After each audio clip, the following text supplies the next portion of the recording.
Alright, hello and welcome to the PokemonSpeedruns podcast, episode 7, I think, if I can count. My name's Amoeba, joined by the usual Brits, Scoagogo. Hello. And Crafted. Hello. And our special guest for the month is Mystery Dungeon legend, LikeaN00b. Not a Brit. Not a Brit. I didn't know that. Actually, I don't think I've actually asked where you're from. Are you an American? Yeah, American. Damn. Early Good hours for you old then. East Coast. I mean, it's 6 p.m. It's not early hours. We'll take it. Alright, so I think the first thing we should talk about, because I mean I was the most impressed of all these by this one, would be the brand new spanking Sapphire any percent world record by the legend that is Pokeguy. So Sapphire sucks, as I think Scoa will attest. Yeah. The big sub 2 has finally been broken, and Pokeguy was the guy to do it. Yeah, beating a very old record. How old was it? Was from like October 2016. Bloody hell. Nearly 2 years old then. It's the oldest glitchless record. It was. It's crazy. Main series. I guess that kind of just shows you how, I wouldn't say bad of a speed game Sapphire is, but it's just how crazy of a speed game Sapphire is, because it's getting so optimized so that it took it this long to beat this record. Yeah, there's just go on, man. a lot of chances to die in the run. If I remember rightly, Exarion's like PB wasn't a run he was happy with. He was like expecting to be able to get sub 2, and he just got frustrated with the run. Yeah, the one he has on the leaderboards isn't actually his PB. He's the one that's like 7 seconds faster that he just didn't upload. God, he's like Pokeguy's like 5 minutes ahead at Tate and Liza. That was his PB. I love how you've actually highlighted one of the better parts of the run for one. Do you know why? I really tried to find something bad about this run. Really did. And he just has a slightly dodgy Brawly split. But I'm curious what happened specifically in Tate and Liza, because he still saves like nearly 2 minutes on the record. Yeah, that is. I reckon record died there. No, I don't might be true, yeah. No, because Exarion didn't save anywhere, I don't think. No, but he does. I remember his record having a significant mistake, so it must have been a Tate and Liza. Tate and Liza, yeah. Because Tate and Liza is no fun in any game that they appear in. I think the Sapphire is the worst one. Yeah, double battles are just super gimmicky in terms of speedrunning, because you're usually just using one dude. So trying to maneuver a double battle, even with like a move like Surf, is sometimes really hard. Yeah, Surf's ridiculous for double battles as well. Gen 3, like, doesn't hit your partner and doesn't hit your friendly. Best thing ever. I think the only drawback is that it does half damage. Yeah. Yeah. Does Earthquake does full damage, but it does hit your partner. It just hits Gen everything, 3. I think. Yeah. That's a weird caveat. I wouldn't expect that that specific scenario from Surf. It's weird because they eventually changed it to match Earthquake anyway, because like is it Gen 5 that it hits everybody? Gen 4. Oh, Gen 4, Gen 4 wow. started that was quick. Because like I remember playing a lot of Gen 4, and I remember Surf being like it usually is, and hearing that is like the first time I've ever heard something not being like hitting all 3 of the other Pokemon in a double battle type deal. Well, it's helpful in Platinum because you can just kill your slaves easily, not have to watch them level up or anything. That's the ideal in Tate and Liza in Gen 3 as well, is that you bop all the slaves, but it often doesn't work out like that. Shoutouts to the evolving your Abra to a Kadabra in Emerald. Yeah, there's in an odd way, there's not much to say about this run because it was just clean. Like Pokeguy's quote about it was just, "Oh, good run." Yeah, and that's really crazy to hear from a Gen 3 Pokemon game, because from my understanding, Gen 3 is so hard to do correctly just because of raw amount of movement you need to do, like precise movement outside of manips. Yeah, the Sapphire is quite heavy on manips now, isn't it? Because they manip the Mudkip and a Wingull. I presume do they get an Abra? No. No, it's No. Wingull, Mudkip, no encounter manip to Rival 1, and then Kyogre YOLO Ball. God, oh fuck yeah. Kyogre. That saves like 40 seconds, doesn't it? It saves 30 seconds assuming you get it first try. Damn. I think he actually got it first try in this run, if you can try to find it. I will take a look. Somebody make some song and dance while I'm trying to find it. There we go. Oh, yeah, it gave us so much time to do that. I was going to find the save. Oh, it's not even next to it. That's interesting. See, outside of Gen 4 manip, I don't really know anything about manips. So it wouldn't be next to it because you want to advance the RNG, I guess, before it. But if it's frame perfect anyway, then No, it doesn't. You can save from the Cerata. I think it's more likely that he had to make his repel wear off. Because Archie was talking about the repel was in a really dodgy place, so he might have just had to make it wear off. Yeah, so since you have to wait for the frame anyway, you might as well do the movement to get to the Kyogre in that time. And I think in Gen 3, if there's no NPCs loaded, then the step counter doesn't matter at all. Like, it won't affect the manip. Yes. I'm trying to think of... I've done manip in Emerald. I want to say yes. I know that NPCs ruin manips in general. That's where a lot of variance comes from. Yeah, that makes sense. I think Ash was right. Did they manip Kyogre's stats then, or is that just... Yeah. Yeah. Ooh, There's like Stats and the catch. God damn. Yeah. What a world we live in. So I think he got the most optimal one because it has 156 HP. I don't know what one that is though. And as Jim Freak pointed out as well, he'd been running the game for a month. I think he spent a total of it's like 4 weeks and a couple of days between his first PB and this run. Yeah, he got it ridiculously quickly. It's really, really bad. Oh, He's just been popping off in the first like 4 gens, hasn't he? He's been going from game to game, just grabbing records. He just kind of shows up, gets the record, and goes away again. He is Exarion. He is Exarion 2.0, and Exarion was worse at 2.0. That's probably a very dangerous statement. They're all very different. It's a very broad, sweeping generalization.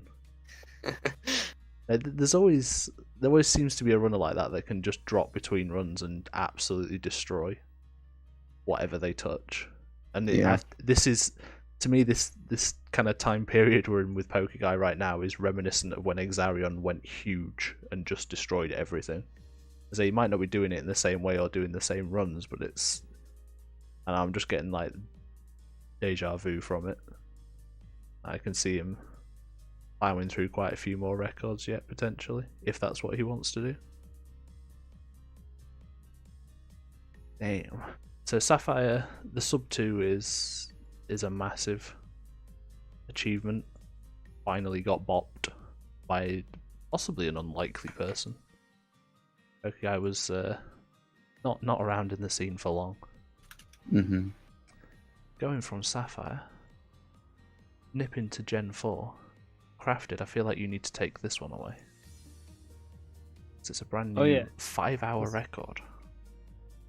Yeah, this is Platinum Elite 4 Round 2. So, in order to unlock the Elite 4 Round 2 in Platinum, you have to see all the Pokemon in the Sinnoh Dex.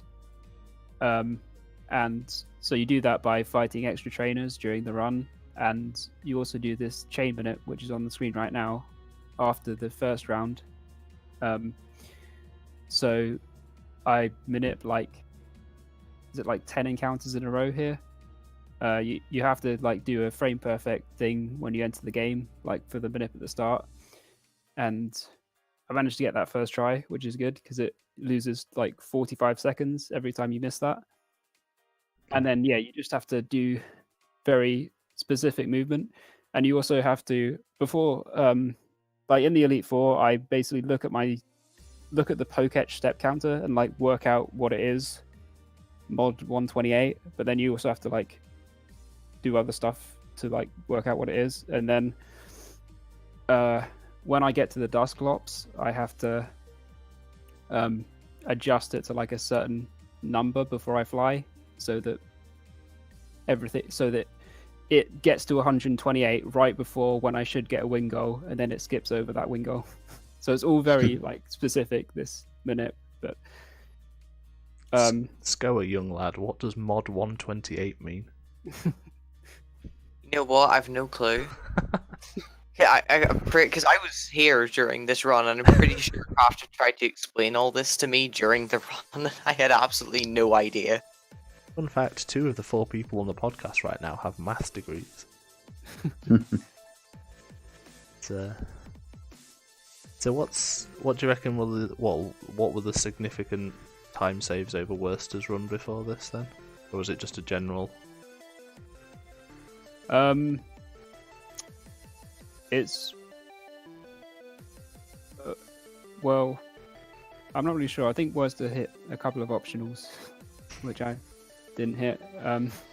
Because he hit one on like the battle zone area because he hadn't practiced it and just went straight into a trainer, which was unfortunate. So I saved time there, but I'm not sure where else. I think it was just in general. It's quite a long run, so there's quite a lot of things that can happen. Mm-hmm. I like that in the notes as well. I wasn't allowed to do my usual trick of linking to the bad parts of the run, seeing as you beat me to it. So we get the nice bit of chain minute. Yeah, I linked to the chain minute. I didn't let you do it. I presume Crafted had actually beaten me to it just to avoid that. So we get 2 nice bits of runs so far. Mm-hmm. And just really quickly, what was the point of that chain minute? Because I see 210 on the Pokedex, and that makes me think that you need to see 210 before going. Yeah, so progressing it's to see a few Pokemon. You can fight trainers to see them, but it's the trainers that you have to fight to see these Pokemon. For example, like to see Hippopotas and Graveler, the trainers for those are on Iron Island, which you have to team up with Riley and do double battles, so that's pretty slow. And then the other ones are like on Route 216, but when you first go there, you don't have rock climb, so you can't get to some, and others are like really out of the way in the snow, so it's just faster to see them now. Mm-hmm. Does the step counter as well, do you not have to use that to avoid the Mesprit bollocks? Oh, Mesprit, yeah, that's something I changed from Worcester's minute, because he was releasing Mesprit right at the start, which sometimes when you fly, if Mesprit jumps to some place or something, then the minute just messes up.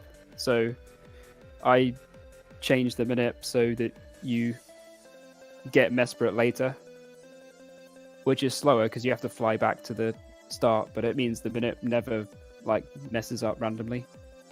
Makes sense. So, do you reckon you're done? Or do you reckon you'll come back? I'll come back. Certainly, like, but it's such a long run that I didn't want to keep doing it for now. But, 5 hours is there any, like, there isn't another main category run that's much longer than that, is there? How long's XD? I always think it's longer than it is. XD is like 3 hours or something like that, right? I mean, there's side games that are longer, which we'll get to, but there's no main game that I think that has a main category as long as this. This run is like the first hour and a half is like pretty, usual Platinum early game.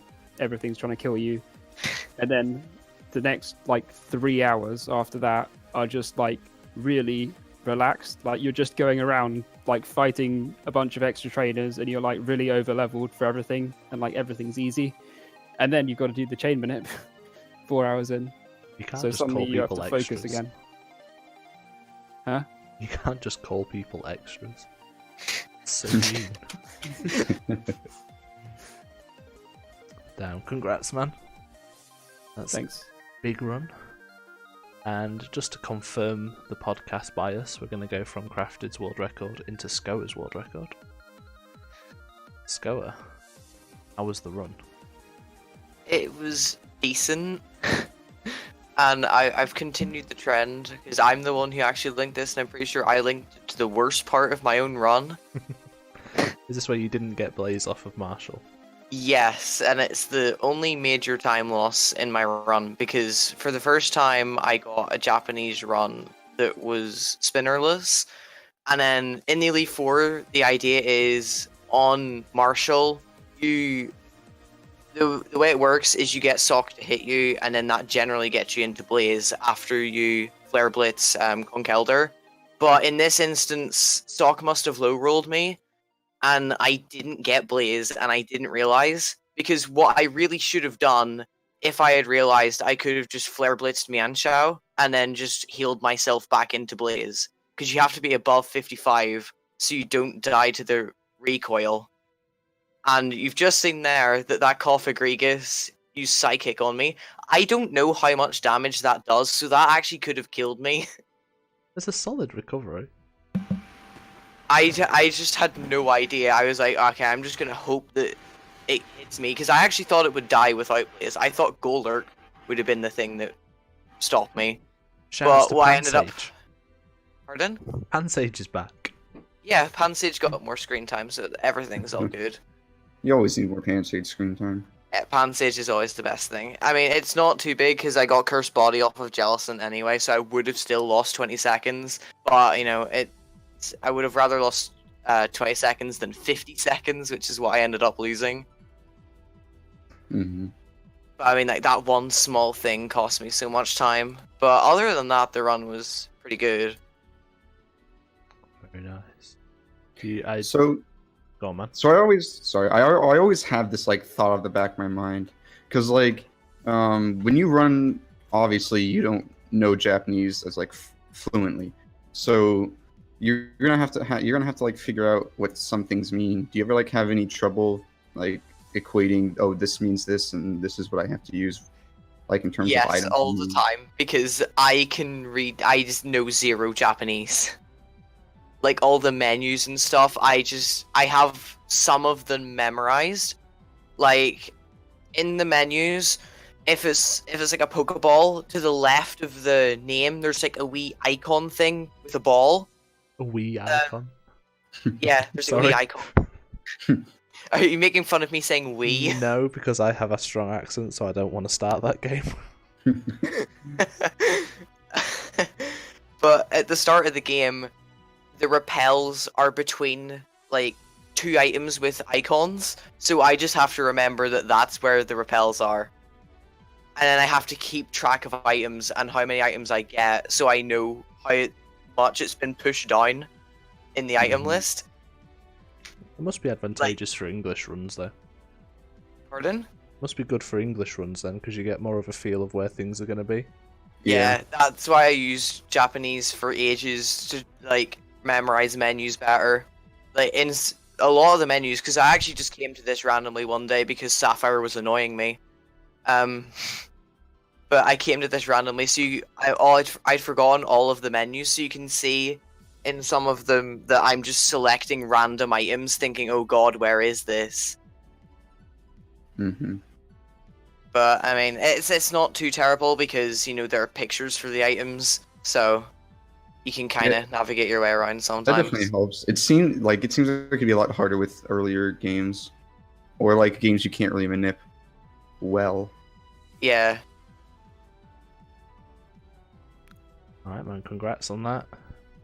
Again, do you reckon you're gonna beat this, or are you quite happy with this time now? I really want sub 320, but I don't know when I'm gonna get it because at the moment I don't really have any interest.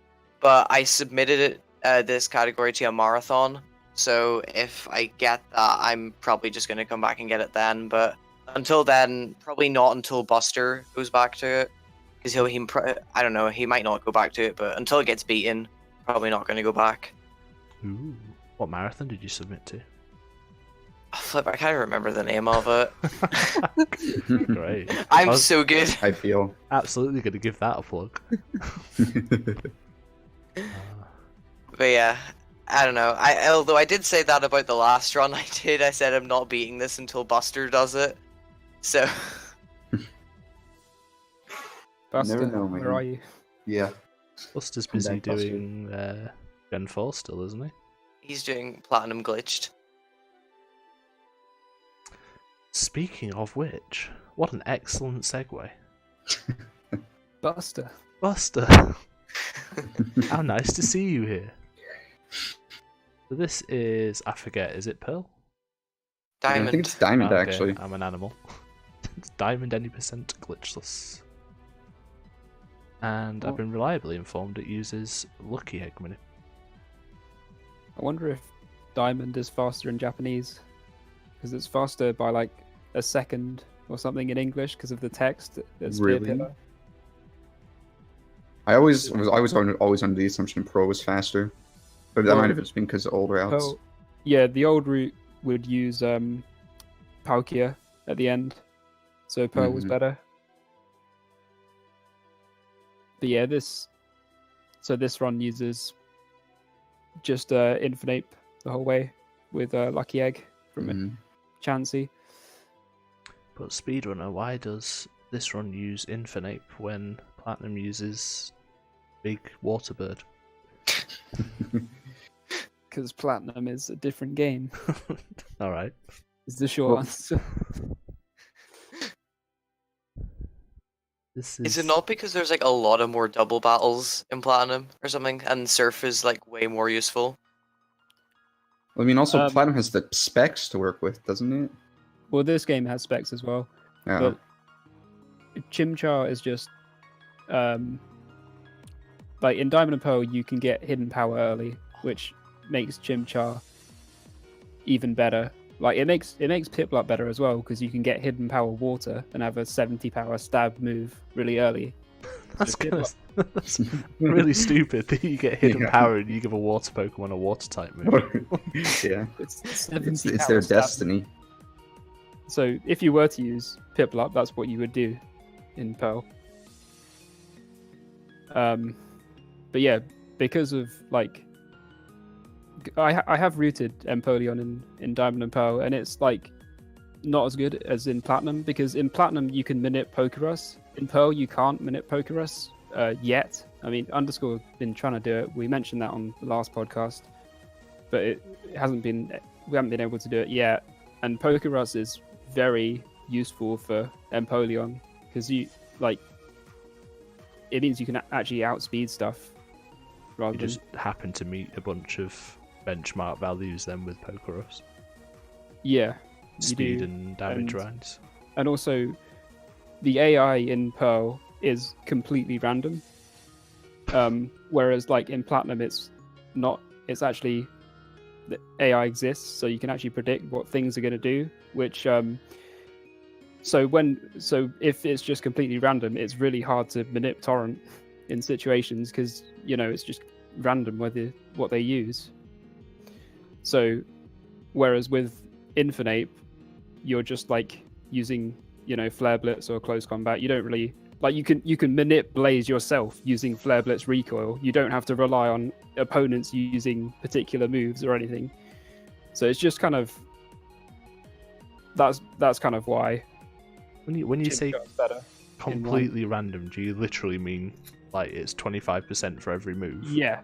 Apart from, for example, if it has no effect, like it won't use Earthquake on a flying type. Apart from that, it's completely random. I didn't realize that Gen 4 was that broken.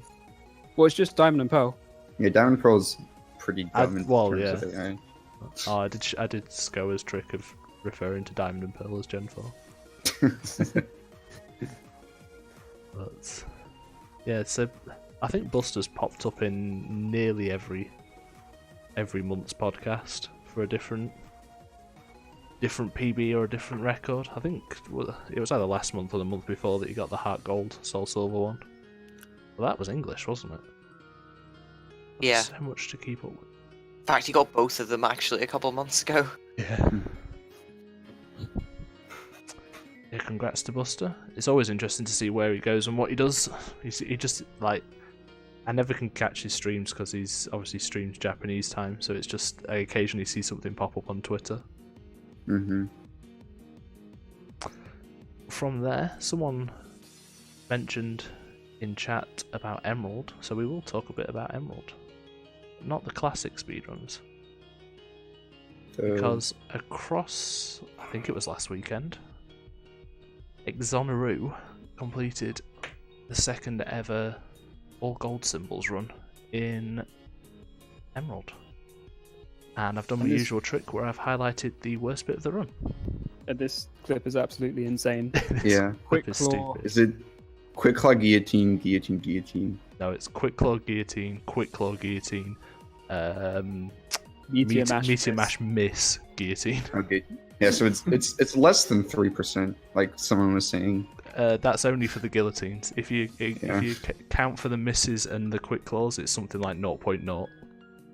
It's 0.0. So dumb. As in, there's numbers after that, but it starts off with a 0.0. Right. So I mean, it's really unfair that I'm showing this clip, really, because his run is astoundingly good. And we're just going to keep watching the clip because it's the most interesting bit. Sorry, I'm just laughing at the fact I see Amoeba in chat, and whenever the second one hit, he just typed in all caps, son. Yeah, because I was watching it, I was like, the first one happened, I was like, oh, you know, it happens, some of them carry guillotine. And then he outspeeds him with the second one and hits guillotine, it's like, son, really? You're going to do him like this? God, it was just... Because he'd had such a good streak of luck up until that point. The splits don't seem to show it because Worcester does a slightly different route. And he's actually something like 10 minutes ahead of Worcester. By the way. Yeah. Worcester does dome first, exclamation mark. Because there's about 8 fucking commands for that. Yeah. And, I mean, this was actually not the most costly death. I think it was better than the... Because Worcester's run had a death in Pike as well, but it was something like round 7. Where he gets fuckled by Shedinja. Oh, that's not good. Yeah, I think Worcester had 3 deaths in total. And this was Exarion's only death. Yeah, because Palace is what they finished the run with, and it's just the most... It's just garbage. You literally throw your hands into RNG and hope. Yeah. I just feel like Exarion just consolidated all this bad RNG into like 30 seconds. And that's what happened. The best bit was there was almost no reaction from Exarion. He just went, and then just carried on. It's like you kind of know that some shit's going to happen. What can you say after that? Like, what could you possibly say? Honestly, that is probably the best speedrunning move in the world. In that he just went, just give me all the bad luck. Just. Yes, tick the box, just everything. You know, give me a slight glimmer of hope when he doesn't quick claw on Metagross, and then just miss Meteor Mash. And then hit another 30%. Yeah. And then I saw at the very end there, Garth said 2.6. That is only for the guillotine hits. Yeah. Because the Gligar doesn't outspeed Latias or Swampert. And obviously that's quick claws. Oh god. Yeah. But yeah, despite this clip, overall Exarion gets a very lucky run.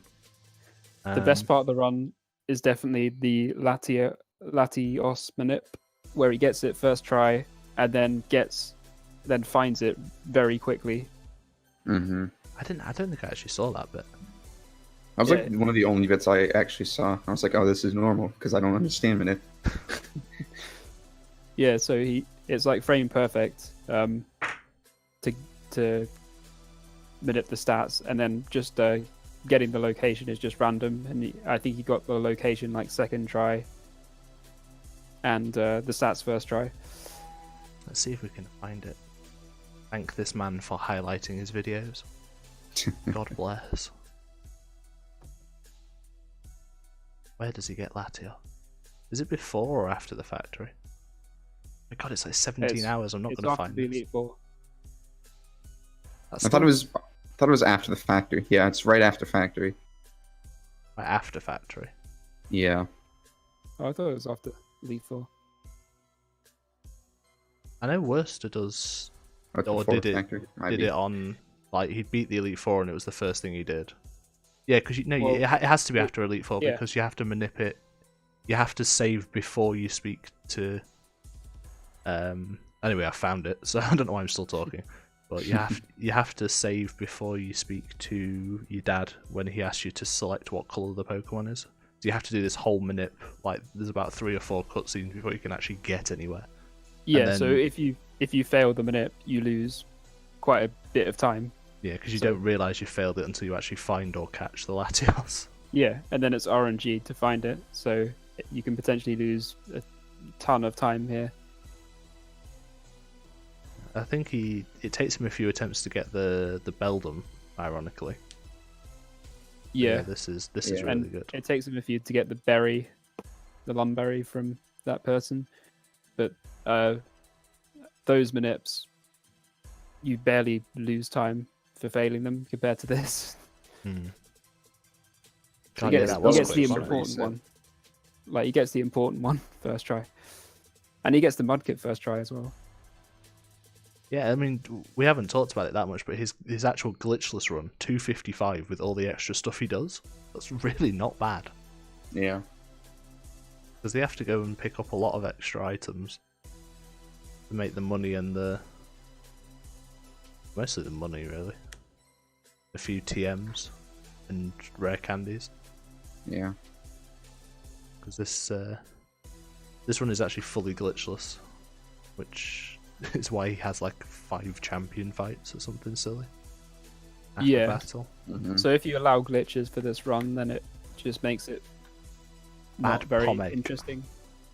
Because you can just minute glitch Pokemon that instantly win everything. Yep. Or you can probably just do some glitch to instantly get all the gold symbols or something. Yeah. It would be interesting to see how someone would go about that, but I don't think it'd be a very interesting thing to watch. You can get you can practically get arbitrary code execution in this, can't you? With bad Pomeg. Yeah. So you should literally, if you were clever enough and took enough time to figure it out, you should be able to find a way to basically write the gold symbols into your inventory. Yeah. Because, yeah, I mean, Emerald's surprisingly broken. But yeah, as we've been kind of washing over this entire time, this run is very good. Exarion obviously routes it to hell, but even then he also gets very lucky. Like, Deathless Palace is insane. For anybody that doesn't know Palace, you basically send in your 3 Pokemon and then they get to choose what moves they use. So you can use the nature of your Pokemon decides what types of moves they're more likely to use. So all moves get separate. There's like 3 categories that separate them into offensive, defensive, and passive, I think? Question mark? I think it's something like that. Yeah, and so it's basically like moves that do damage, moves that boost your stats, and stuff like status moves. And certain natures are better for, certain natures might have 80% offensive moves, which is really good. But I think he basically wipes off everything but offensive moves on all of his Pokemon. He minutes a Brave Swampert, which has like a 70% chance, I think, or something, of attacking, or that might not be right, but it has a good chance of attacking compared to like other natures. But the categories and moves don't even roll over either. So if you're like, your Pokemon's like 80% likely to use a passive move and you only have offensive moves, then 80% of the time it just won't do anything. It's just trash. It's a really terrible idea for a factory. But... yeah. It's definitely a thing.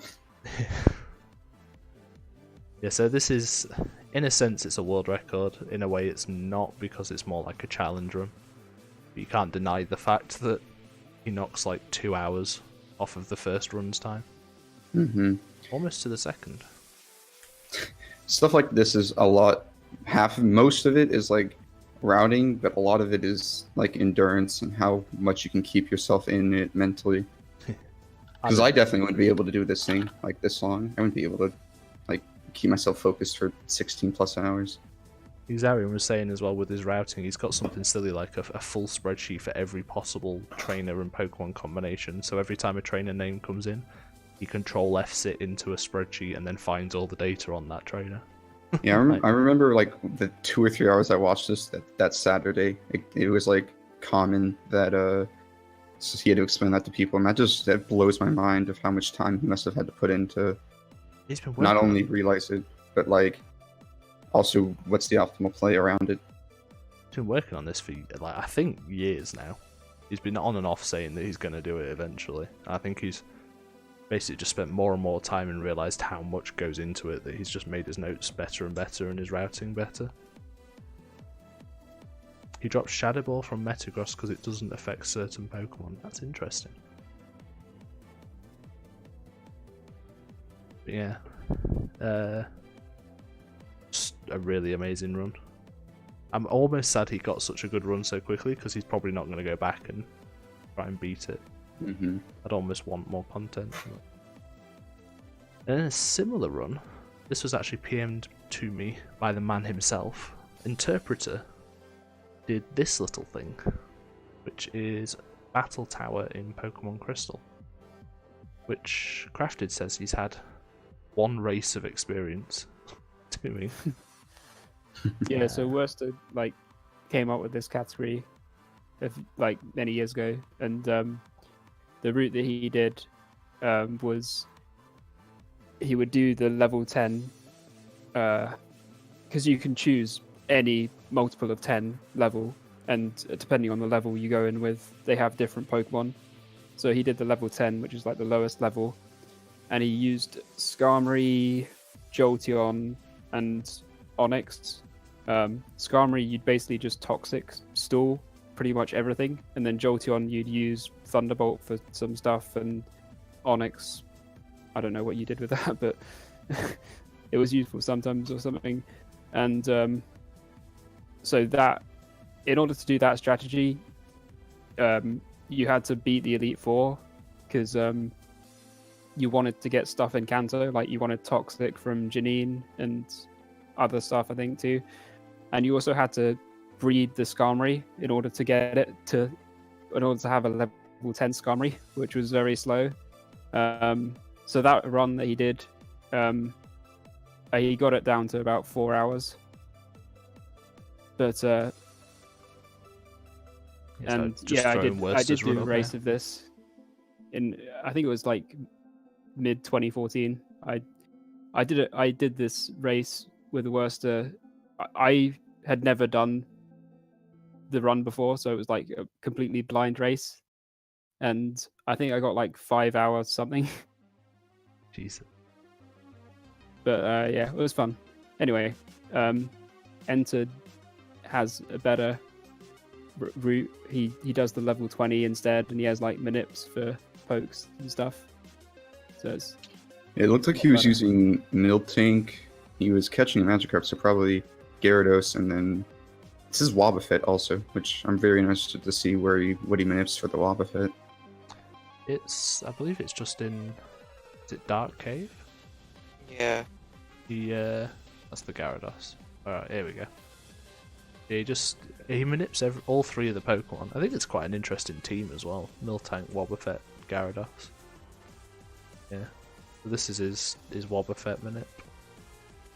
Or that's the failed one. Haha, got me. But yeah, I think this run's really just quite unique. I like the concept of building up a full team, and I like that Enter's made it work like before the Elite Four. Because from what Crafted was explaining, the Battle Tower is some bullshit. Yeah, so even the like level 10 and 20 pokes have max stat EXP, which would not really be possible to actually get on a level 10 poke normally, but they're just cheaters. So that makes them very hard, and they have like annoying moves like double team, and they're just really powerful because they have max stat EXP. But I think manipping these pokes must help a lot rather than just using ones with random stats. I'm guessing that must be like flying type hidden power on the Gyarados then. Mm-hmm. I can't imagine him one-shotting a Heracross with anything else. I guess Wobbuffet makes the most sense because you can use Counter and Mirror Coat. Counter, Mirror Coat, yeah. And then the other two are just for coverage. And oh no, this isn't Gen 3. I was thinking of Wobbuffet with Shadow Tag in Gen 3 being absolutely broken.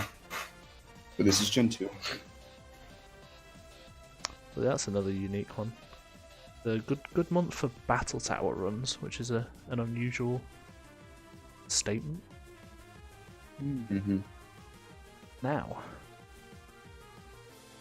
I'm going to hand over the reins to our resident guest, LikeaNoob. It's the PMD block. Indeed. I'm going to start with probably the craziest speedrun I think Mystery Dungeon has seen in a long time. And Cruel, I think that's how you pronounce his name, did we call it a meme category because that's what it really is, of recruiting every single Pokemon in the first iteration of the Mystery Dungeon games, Blue and Red Rescue Team. And this is done without any manipulation. And basically, in the first iteration of the game, there's weird coding. We're not really entirely certain how it works, but if you quick save in a floor of a dungeon, it basically sets how the dungeon looks for the rest of the dungeon. So we can do that to recruit members, find certain items, find importantly the stairs. But for this run in particular, we don't use any of that. So it's really all up to luck. And right now on your screen is probably the most luck-based recruit that you can do. Mew, if you've never played this game, there's this dungeon called Baird Relic, which is 99 floors. And if you have a certain item in your inventory, you have a chance of Mew being spawned. Nice! And if you have one shot of getting the Mew. If you don't recruit the Mew, then it just doesn't show up again. You have to go into the dungeon again. So Cruel definitely got very lucky. He found the Mew on the first floor he could find Mew on. And like we were saying about the Emerald, what was it? The all gold symbols. It's more of a test of wits and determination, and less of pure skill. I know that's weird to say, but no 100+ hour run is perfect. Does he do this for 100 hours straight then, or does he actually sleep? He sleeps. You see the two timers. You see the two timers. Yeah. The top timer's RTA. The bottom timer's how much time he's actually been playing. PS Podcast would like to officially state that we don't condone not sleeping for 100 hours. However, this one is pretty fucking cool. Yeah. What? Can't you manip the Mew encounter? Yeah, you can, with quick saving and stuff. But this run in particular, basically, it doesn't do that. Basically, how the boards are set up, there's one category that doesn't do the manip and one category that does. So he specifically went for single segment. Yeah. Catch 'em all. Yeah. And I feel like this the reason Cruel did that was mostly inspired by Kuma's Dis doing the same exact style of run a couple of months ago. And it's just it is possible to do the save and quit strats, but people are working on routing it. It just hasn't been completely finished yet. Yeah, imagine if you're catching, how many Pokemon is it? 205? Well, that's how much he has right now. I think it's 4. It's 416 or something like that. It's every Pokemon up to Deoxys, so Gen 1, Gen 2, Gen 3. I think that's 368? 386. I got the numbers the wrong way around. I was close. But yeah, some of these Pokemon are really, really hard to obtain. Especially like the normal, like the Pokemon that turn fairy in Gen 6, like those Pokemon like Clefairy and Clefable and them are really hard to recruit. So if you can go to the second link I put in there, I can explain how we get around that. Basically, there's this dungeon in this game called Wish Cave, which is one of the more crazy dungeons in this game. You get decreased down to level 1. You can only bring in a certain amount of items, and you have to do 99 floors and get into Jirachi. So when you get to Jirachi, you can like choose a special thing you want. You can get like a ton of money, you can get a friend there, you can get all these cool things, but one thing you can get is a random Pokemon that you haven't actually like recruited yet. And to get the really hard ones, we just do that instead of going out of our way. You just grind the Jirachi dungeon then? Yeah, we only do that for like 20 or so Pokemon. But it's literally like a whole day. You sit down and the last day you do this is just going through Wish Cave, like, for 6 or 8 hours. God. And then is Jirachi like the last one you get once there's no more to... Yeah. Because after you recruit Jirachi, he's just not there anymore. You can't wish anymore. Yeah, there's a lot of cool things. There's a lot of cool items in Mystery Dungeon that you wouldn't really think about if you never played, like, Mystery Dungeon games. Like, in this game, you can, like, use a move, like link moves together and use more than one move per turn. And then there's also moves that you can like go through walls and like teleport around. And we can, in this run, the single segment on Recruit 'em All definitely utilizes the most amount of those weird items to get stuff done. I like the use of frustration as well. It's funny. We'll get back to this a little later when I briefly mention the save and quit strats, but frustration is based on happiness usually in the main games, right? So there's no happiness in this game. There's something called IQ, which acts kind of like happiness. So everyone starts with a base IQ of 0, and you eat gummies, you consume items in order to raise your IQ. And when you do that, you can learn cool abilities like traps don't affect you, you can't get put to sleep. And stuff like that. But the thing we're interested about is frustration and return work on that IQ system. So if you don't eat any gummies, your set damage you get from frustration is the most it'll ever be. And it's always 45, which is important. So in like any percent runs, we use frustration a lot because it's a set damage that isn't based on attack or defense. Makes sense. But yeah, even though Cruel didn't get like world record's like 89 hours or something like that, I can't remember off the top of my head. It's still an insane feat to even finish. And we joke about it. It's something every BRT runner wants to do at some point. How crazy it could be. But yeah, that's the majority of what happened to BRT this time. Ever since Huma's DS came into this community, he's put in a lot of work into Rescue Team in specific, really lowering times. So it's really hard to even break a lot of the BRT times that he's set. But some people are still trying to. I'm going to ask a very embarrassing question. BRT? Oh, Blue Rescue Team, sorry. Oh, right, obviously. I'm well rusty for the PMD stuff. I didn't realise that's how they got called that. It's an acronym that it's lingo in our little Mystery Dungeon community that I often forget isn't intuitive to everyone else. Yeah, I think I always just said the game in full. Yeah. Like a right pleb. 100 plus hours is nuts. Mm-hmm. It's definitely like, it's crazy. People have theorized how quick it can become, but I don't see it ever going under like a 5-day endeavor if you want to run it yourself. Is that... But anyway... Was his move list there just 4 frustrations linked together? It was 3 frustrations linked together and teleport. Teleport's also like a broken thing because it can get you out of some really crazy situations that you put yourself in. How long is the minute category for this? For Catch 'em All, there hasn't been a run yet. It's theorized it'll be around like 60 hours. That's what I guess. But it's like a lot of the time actually isn't through recruiting things, it's through leveling things up. And there's not a really good way to farm like the rare candy equivalents of this game.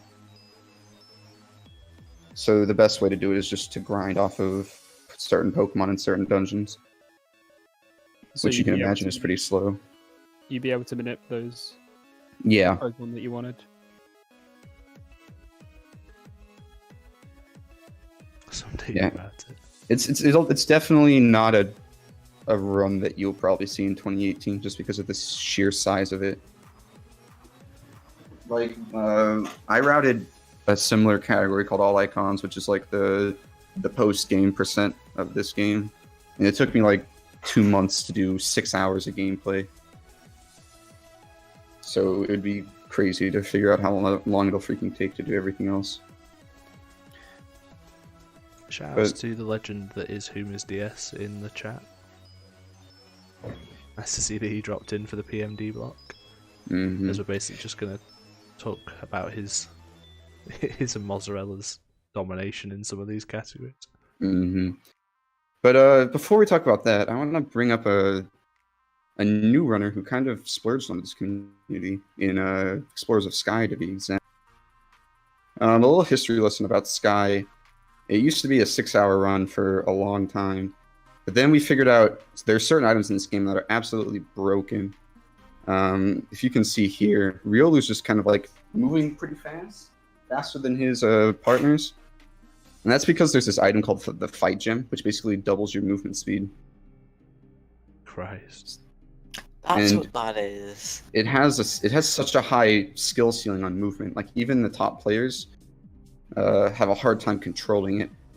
But it's such a good reward for the little amount of risk that you put your partners in. So the time has gone down like about an hour in the past couple of years just because of these new findings of items. And Who Is This set a record of I think a 508 or 509 back in like a couple months ago, and no one has been able to even like get close to it. It's just like he's definitely the best movement wise of PMD history. And HD Finn has definitely like put his own up. He's definitely, I think his exact time was I don't remember exactly, but it was like a 5:12 or 5:10 or something like that. Really close. 13. Really close to whom? Almost less than a minute off.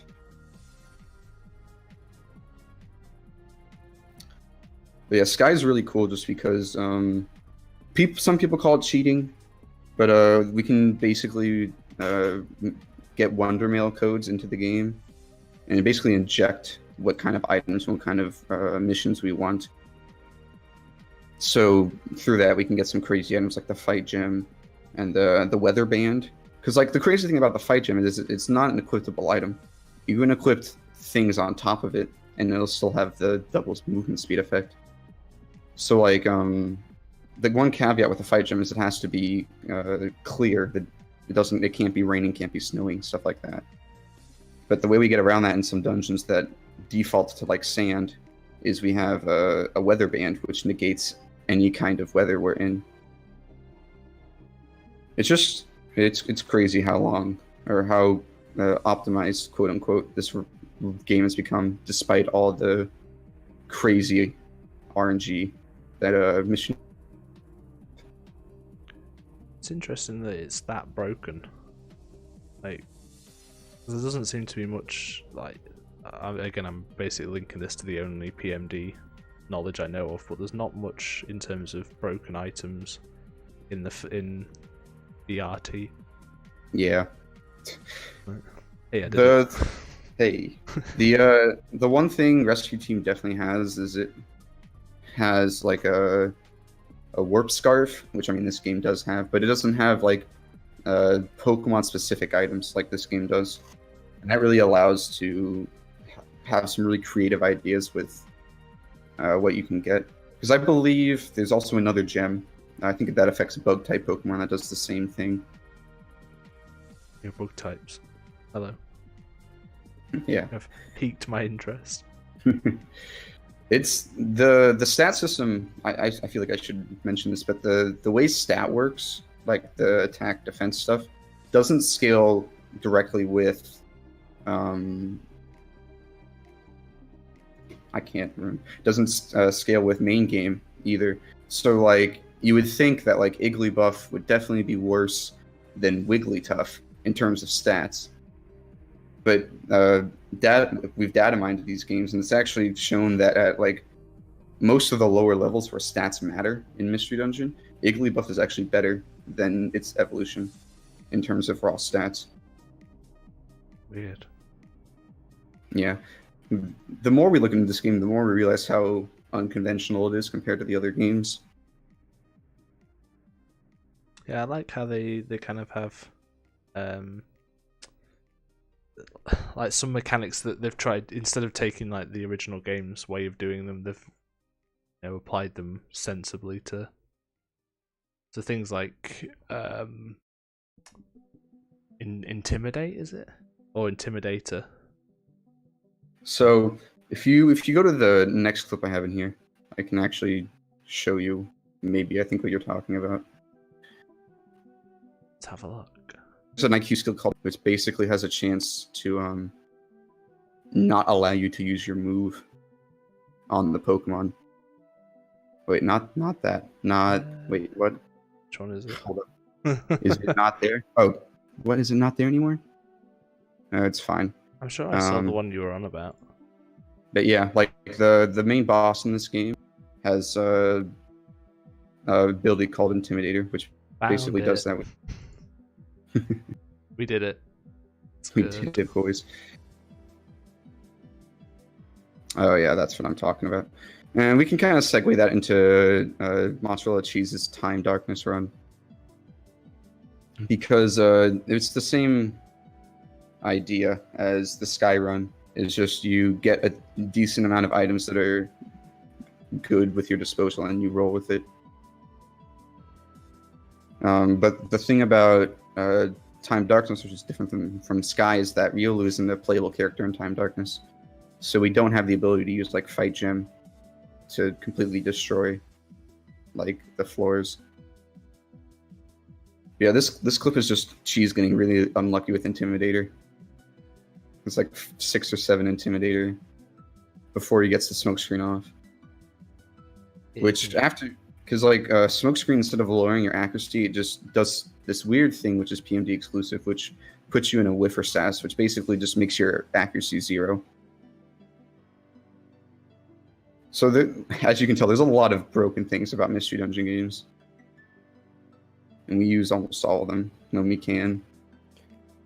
It's kind of fun how much, like, how nutty they went with it, and yet the game doesn't feel incredibly cheap. Yeah, you still need a lot of like awareness and skill to use them correctly. Because I didn't mention this when we were showing off Finn's run, but when he was in Tree Shroud Forest, he was actually looking at his partners when the partners were away to see where they were at the floor. Because if you look at them on the team menu, you can see like the little map area that they coincide with. There's like little stuff like that, which really puts a really high skill ceiling on these kind of runs. There's no RNG minute for this run, isn't there? Not in Time Darkness and Sky, no. The only one that has any sort of manip is the first one. Except there's this weird caveat where you can manip the quiz in Time Darkness Sky, but it's frame perfect. So in theory, you can. The idea is you start the game on the first possible frame you can, and the quiz is the same every time. But after that, everything about going into dungeons is frame perfect. That's just easy. So is it every time? Be frame Every perfect. time. Yeah. Every time you go up the stairs, it generates a new thing again. Yeah. Because that was the only reason it worked in the first one, was that the entire dungeon was generated from Yeah. On the first one. What we believe is that there's a seed that determines what floor layout you get and what Pokemon spawn where. And when you quick save it, it doesn't save that seed. So when you quick save and go load back into the game, it can't read a seed, so it puts it on a default one, like 0, 0, 0, whatever. And every time you go through a stair, it progresses the seed by a certain amount.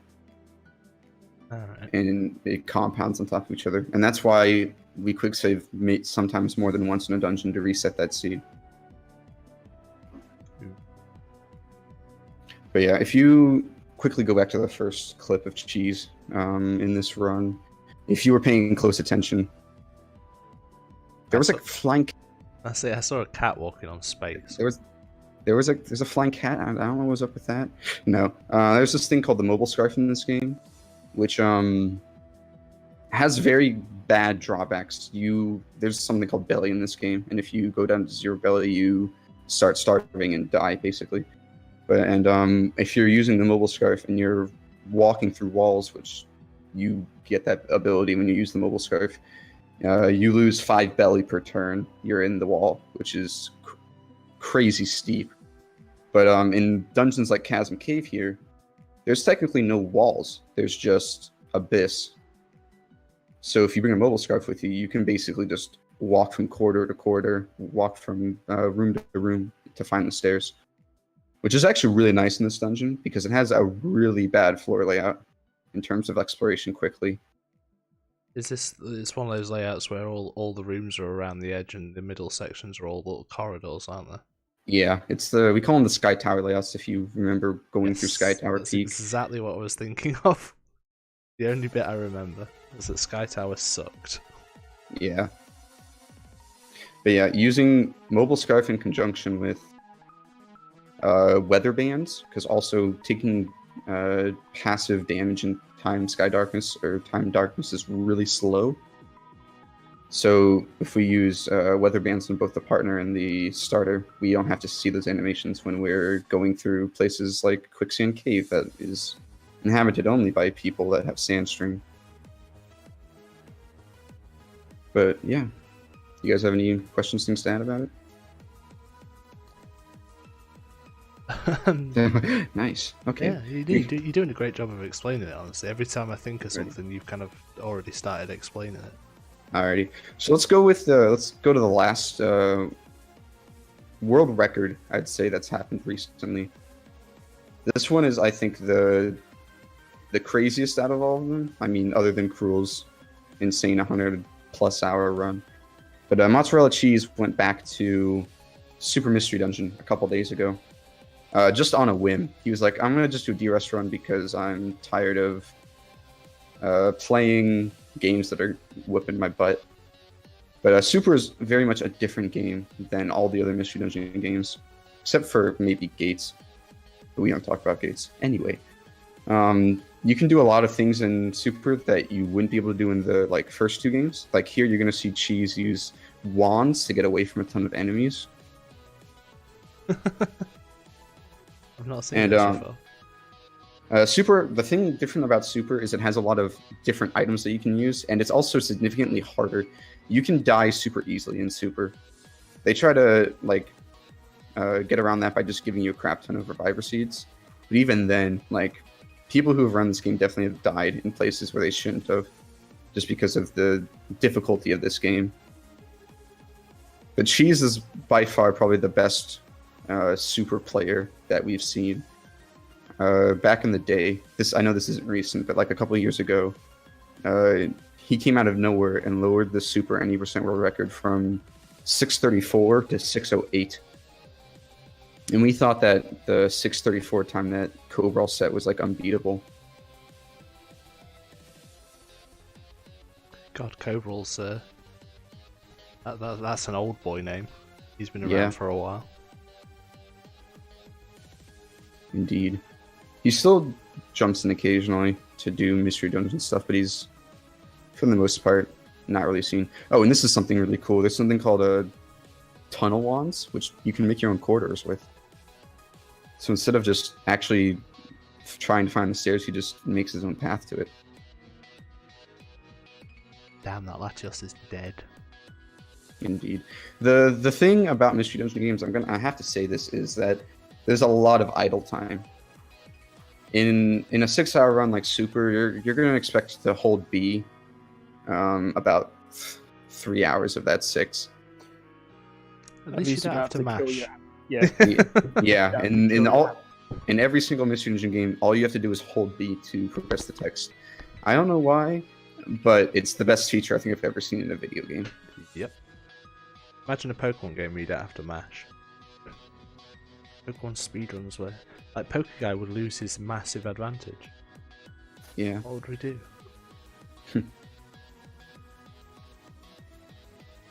But yeah, like, Cheese is just super good at Super. Like I said, this was a D-Rush run. This wasn't even like him grinding attempts. This was his first run back from a long break. And if that doesn't show you how good he is at this game, I don't think anything will.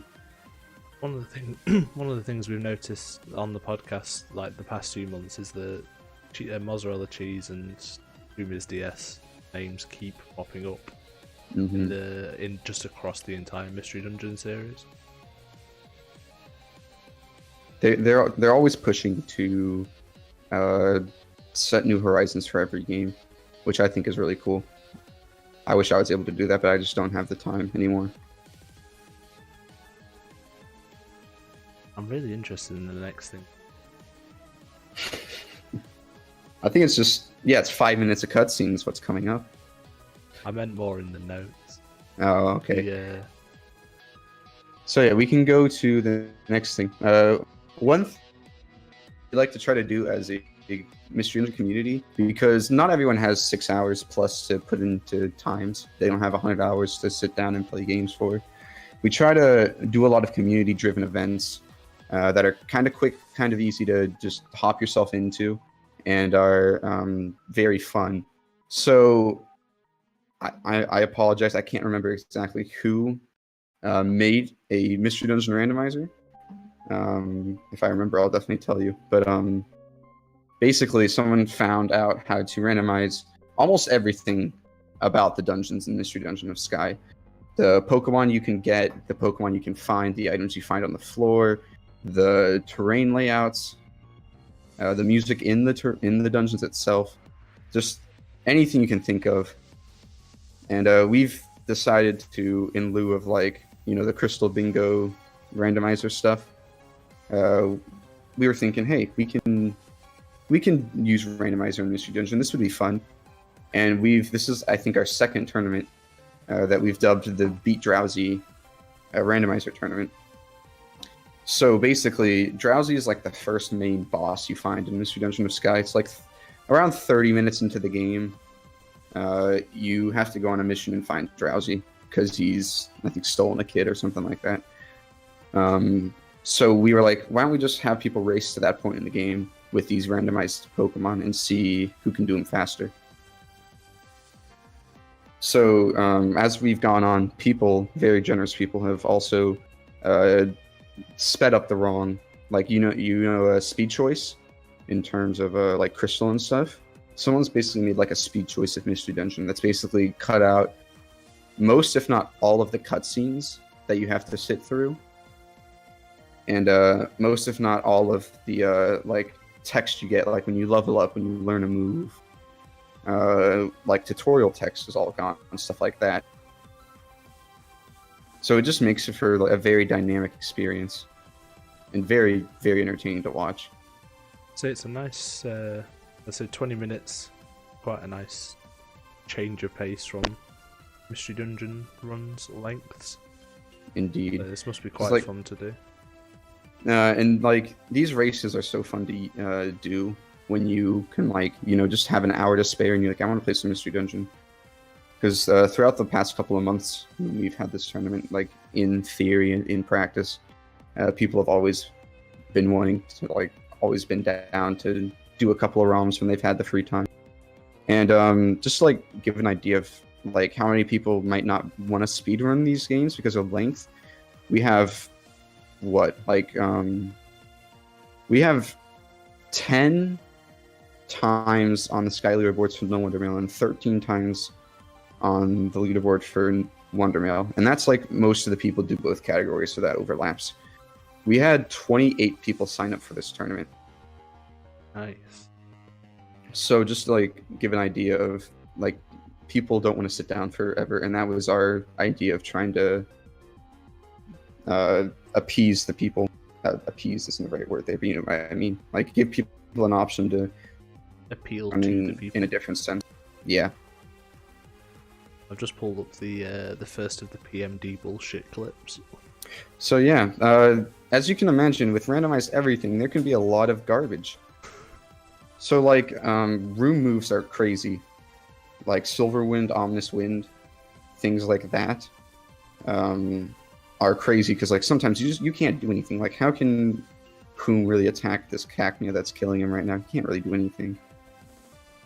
And doubled with abilities that makes you attack.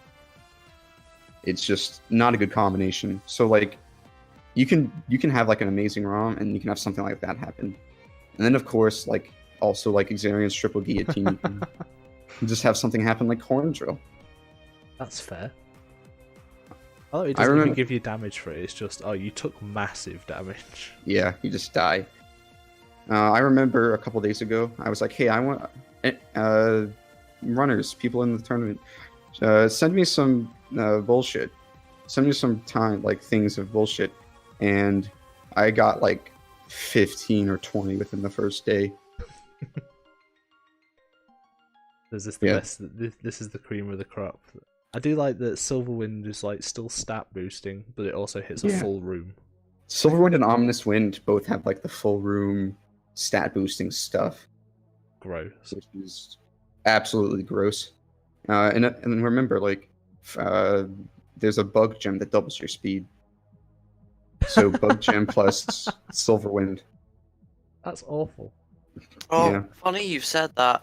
I actually ran PMD a while ago, and in one of the dungeons I was in, there was a Driftbloom who had the ability that sped up its attacks, and it just spammed Ominous Wind and got the speed boost, so it was able to land like 3 or 4 in one turn.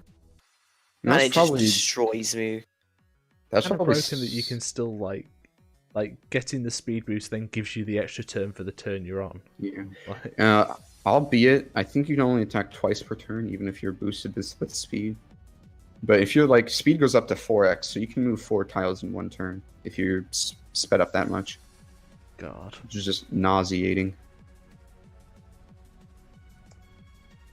But yeah, it's crazy. We have Randomania hosting right now. So after you watch this podcast, if you want to go over to Randomania, I believe they're doing a triple header right now with the randomizer matches, which is cool to see. Do we have a link to that? I will give you a link to that. Throw that in chat. I'll pull up this final clip. So something that's in its really baby steps right now, but I think is like one of the coolest things that is happening right now in the Mystery Dungeon community is Sky Bingo.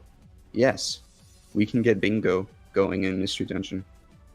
Basically how it works is some guy has modded the base game to the point where you start the ROM with a certain set inventory to get you to like level 55 or whatever. And it unlocks all the dungeons for you. So with that, we basically can create a card saying, okay, complete this dungeon, complete this 15th floor dungeon, or recruit 2 of the Pokemon with this type, like the 2 water type Pokemon, or even the crazier ones, like kill your escort yourself kind of deal. So even in like the baby steps, we this man, Soldier Conus, I'm not sure if I'm pronouncing his name right, but I'm close enough. He's putting a crap ton of time into thinking about really cool ideas as goals. And with a ton of people playing them, it's just a lot of fun, in my opinion. Yeah, Bingo's gonna... I mean, if the randomizers are bringing in that many people for the tournaments, then Bingo could really liven this up as well. Mm-hmm. Nice to see people working on that kind of... Indeed. Well, I think that is it from me. Thank you very in the much PMD bingo ball. for the PMD update, because none of us were going to know half of that. It's nice. Yeah. It's quite nice seeing more than just the... Because we get a decent sight of the PBs and the records that come with it, but I don't think any of us would have known anything about the tournaments or the bingos happening. But it's really nice to have that kind of inside view of it. Mm-hmm. Thank you very much for that. Are you working on any... You haven't said anything about yourself. Are you looking at doing any runs?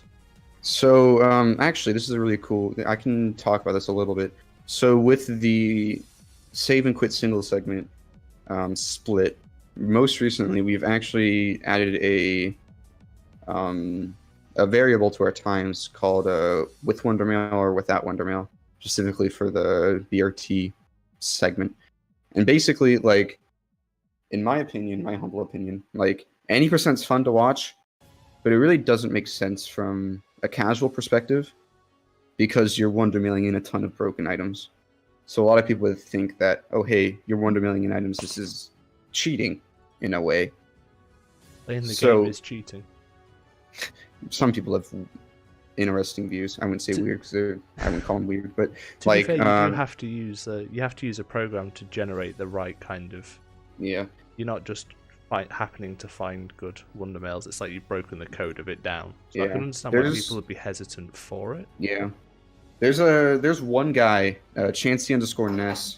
I'm not sure if he did any like main game stuff, but he definitely did a lot of work on early stages of the save and quit route, and he actually learned the language that goes into making Wondermail codes. But yeah, that's not really, it's not super relevant considering you can just create them from thin air. But yeah, like a lot of people might be hesitant to use Wondermail because people think like, oh, we're generating codes, we're using outside sources to play the game fast. So what I think is a lot more marathon friendly category is the save and quit no Wondermail category, which is what I've been putting a lot of my work into. I know Whom Is This did one run of it a couple months ago and got like still beat anyone else's at 80% time. If he would have been able to have more than one time on the board, it would have been second to his own 80% run. But I've definitely been putting in a lot of work to make the save and quit no Wondermail route a more viable thing. Because I mentioned Warp Scarf, and the thing about BRT save and quit is you use the Warp Scarf a lot for some crazy stuff. If you can pull up like a save and quit time and just go into any dungeon like more than an hour into the game, you can really see the craziness that Warp Scarf can cause. Hey, I found a cutscene. Yeah. Poggers, dude. Does Freeze have... I don't think Freeze actually has warping. Give me a dungeon. Yeah. Freeze. Go into... Oh, jeez. Come on. Sure. I got there eventually. Christ. Oh, jeez. I don't think... Go to the last dungeon. Go to Sky Tower, because I don't think Cavern has them in either. Why are you doing this run? I'm sorry. Cavern and Mount Freeze are the only two that don't really have a ton of Warp Scarf strats in them. I found a cutscene. Okay, If Sky this Tower doesn't show you Summit, what- let's go. Sure. That has a decent amount of stuff in it. Outside of the floor 1, you can use Warp Scarf a lot to just warp out of some crazy stuff. So it's obviously like faster in most dungeons to use the Warp Scarf.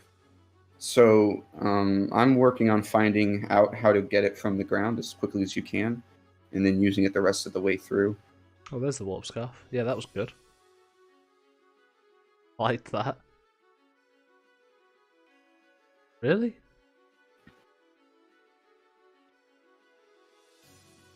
So does it just warp you randomly, or has it got a good chance? Yeah. It warps you absolutely randomly, but how we move is... Oh, he screwed this up. Whoops. How you move in before you get warped determines where you go. Right. Oh, So because you- it's manip, he's doing the same movement patterns and it's giving him the same warps every time. Yeah. Cool.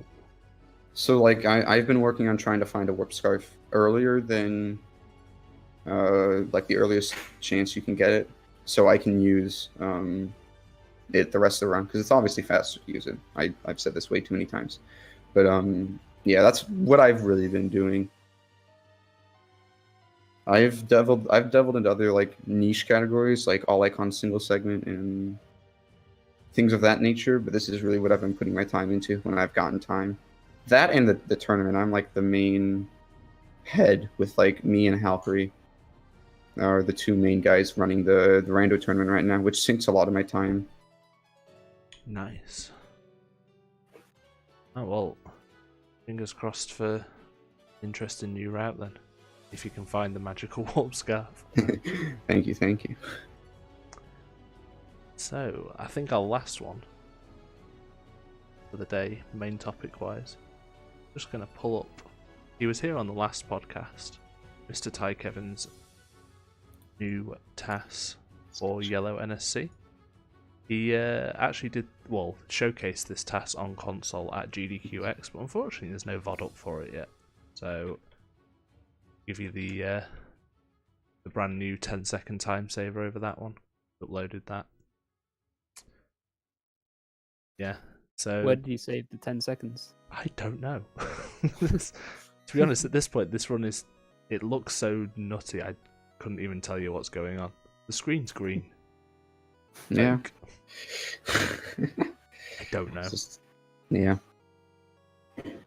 We need the man, the myth, the legend in chat to be able to tell us. It's not here.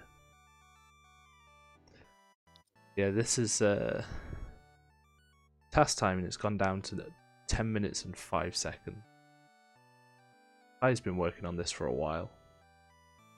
So it's not surprised to see that he's saved even more time.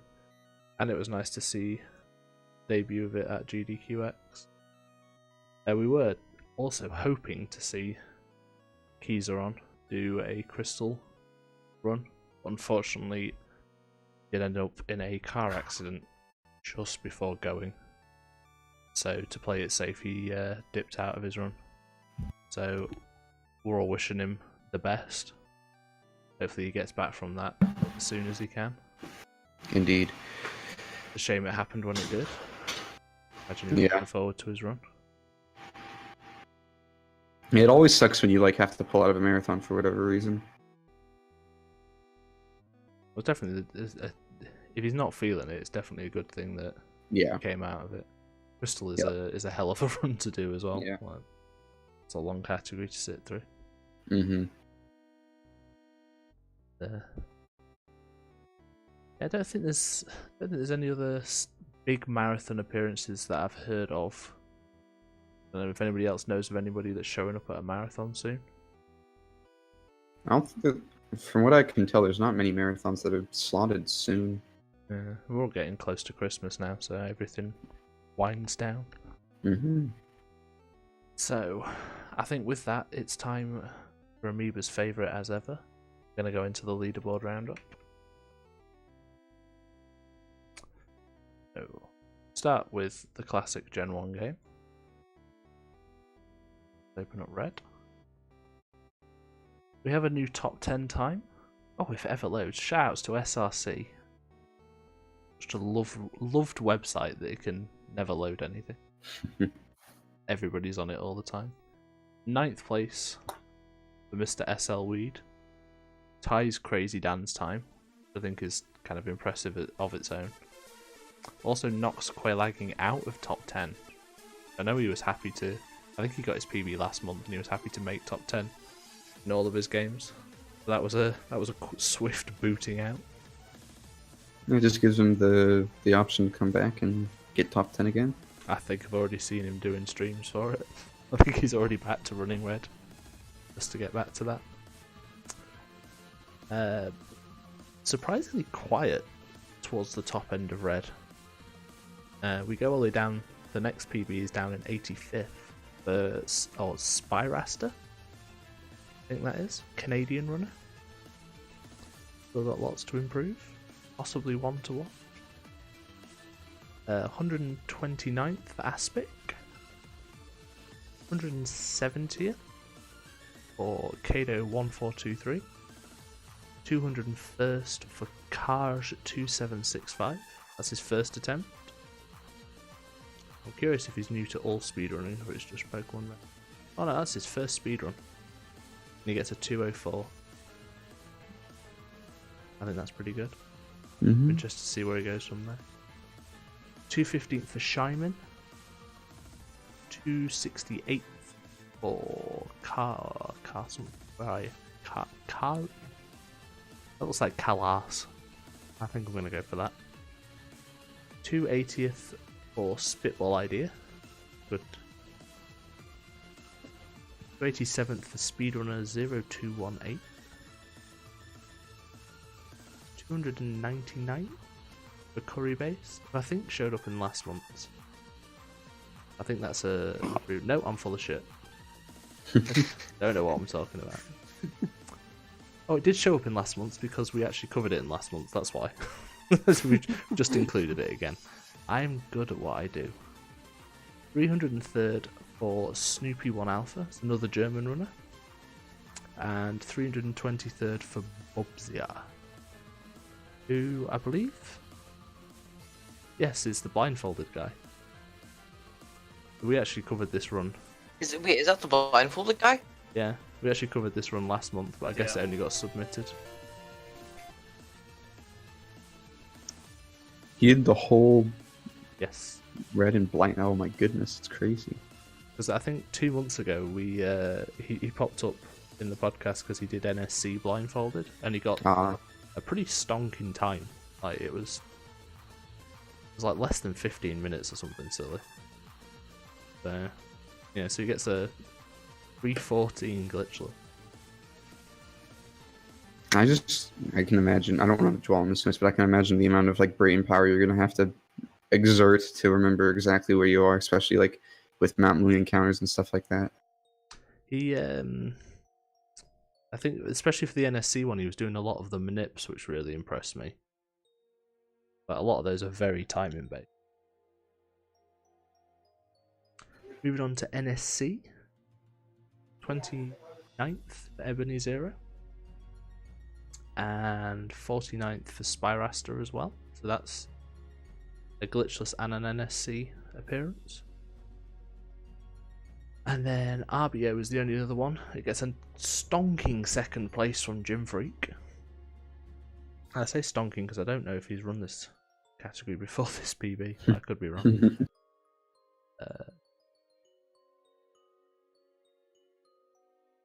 He has, but that's a chunky PB, I think. No, maybe I'm full of shit. It's a 19-second PB. I just make stuff up as I go. Gotta be honest. Hey, don't we all? I think overall that's fairly quiet for Red. Yeah. Never seems to be anything for the classic category game, and that's a fairly quiet week, month for Red glitchless in general. Jim Freak says shoutouts to losing 90 seconds in that run to not getting missing no in the first ball. And he was less than a minute behind the record. My condolences, my dude. RBO is a weird category. It seems really interesting though. We actually get to go into Pocket Monster Stadium, I think for the first time ever. Whoa. The Japanese runner Chikorita posts times in 3 of the 4 miscellaneous categories, including a record for Super Bowl. So Pocket Monster Stadium is very, very similar to Pokemon Stadium, Japanese version that came out beforehand. Shoutouts to Potato Cam. Hey, if it works, it works. Love it. Don't let stuff hold you back. If you've got the game, go nuts. Yellow has an extremely quiet month. Very, very quiet.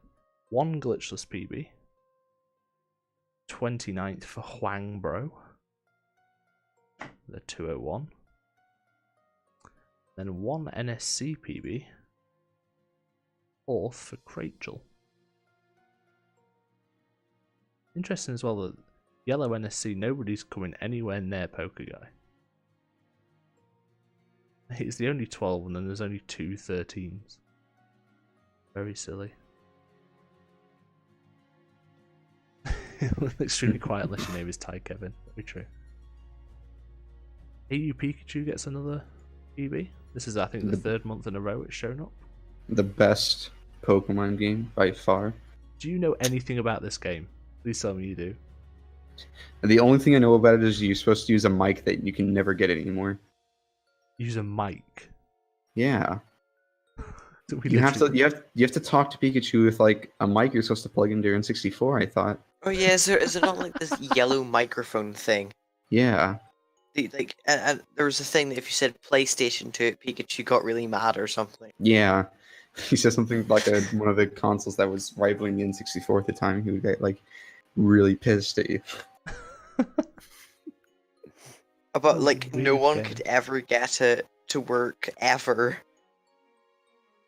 I didn't know anything. Oh yeah, there's a little speaky man in the bottom right. This entire speedrun is just screaming into a microphone.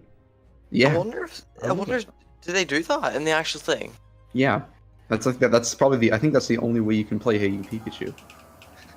Can you imagine just sitting in your room screaming at a Pikachu for like an hour and a half? He does, yeah. He says stuff to the Pikachu. That's cool. Unique speedrun. Trading card game. Get some more PBs. My favourite name to pronounce, Ooge, gets a 2nd place. I believe he's had 2nd place PBs repeatedly over the last couple of months. So got that consistency. Yeah, dropping it from a mid 51 to a low 50. But not quite GTNTG yet. The man has been doing some routing. 31st for Tootler Fiber, who was posting big times in XD a couple of months ago, and showed up for the PSR Marathon with his XD run. Also, interestingly, doing full game runs, no tutorial. And then a 44th for J Spicky. And nothing for the all cards category. Is surprisingly quiet because that had been a busy one from Blaze last month. And Stefan. Moving over to Snap. I'd say another fairly quiet month for Snap as well. There's normally one with 10 or so PBs. The only thing I know about Snap is that one video some guy did about the history of Snap. Oh, CC Neverenders. Yes, it was a really good video. We covered that in the podcast when it came out. I still have never played Snap. No, neither have I. Yeah, neither have I. Oh wow, we're not doing. We need to get somebody from the Snap community needs to come on. At Quo or CC Neverender. Explain the entire game to us. I understand. No, I do understand what they need to do. From a very brief understanding of watching that world record progression video. Yeah. I feel like there's a lot more in it than just that. But yeah, 16th for Dayman 51st for Otanami. And a 59th for... Oh, this is going to be a pronunciation. This is Candiria? Candiria? We'll go for that. 66th for Mind That Moves. And 83rd for Silo Simon. And then the other category is 100% Wii U VC.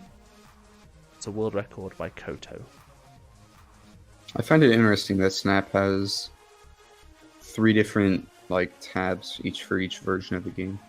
I think that's fairly normal for N64 games that got VC equivalents. Thinking of Mario 64 has N64, Wii VC, and MU. Excuse me. Because I know, because you PMD, you've got the Wii U VC times are a lot better than anything else, aren't they? Yeah, we're not big enough of a community to split it though. And DS Capture card's a pain, because it's DS Capture. all you need to do for Wii U VC is like get a Dazzle or get like some recording software, and then Wii U, and then bang, you gotta like you don't even need a TV to speedrun Mystery Dungeon games. It's all off the gamepad. Damn. I'm a little jealous of that. Pinball is actually on Wii U VC, but nobody has actually done runs on it yet. As soon as that game has basically no loads, I don't think it'll be any faster. Stadium getting some more love. Hey, speedruns down. Please work. Please work. Oh wow, I think it's actually dead. Please work. Oh dang. Rip the podcast. No, it loaded for me. I'll buy it super slowly. Oh no. Hey, there we go. Come on. You can do it. You did it. Everyone get off speedrun.com. Everybody. Everybody. Oh no, it's Don't still be broken. promising your promise. What Oh, the no. fuck? Please. Okay, you're gonna have to trust us on this one. Third place, the Yarvish Saseko on the Japanese. Ooh. Ooh. Ooh. Panic. Yeah, there it is. Third place for Yarvish Saseko. Japanese version has been pretty quiet. You can tell by the forerunners. Gold getting a little bit of love. It's loud. There we go. You can do your SRC.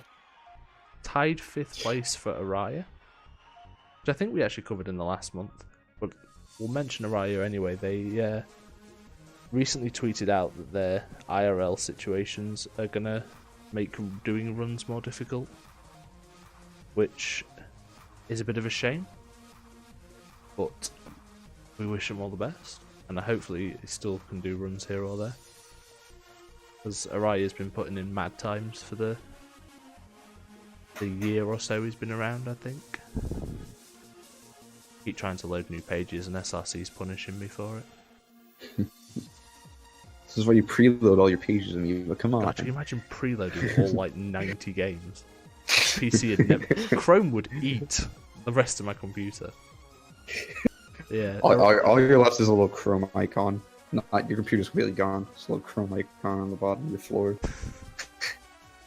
Yeah, Araya's been. Like, what the hell are you doing, cat? Araya's been around for a month, putting in some big runs. Still top 3 in red, top 4 in fire red, top 5 in sapphire. Damn. Yeah, it'd be nice to. Hopefully they can still stick around and do runs. I like the trifecta runs they were doing as well. So yeah, 47th for Shadow Beat and 67th for Marconi Mamba. That's a hell of a name as well. NSC gets 1 run. You'll have to trust me because it's not loaded, but it's 3rd place by Concer. There it is. See, I'm not a liar. Don't know if that's an old run or not, because NSC was recently added, or sort of re-added because it's the old any percent round. No, it seems to be a brand new run. At least that's getting some love.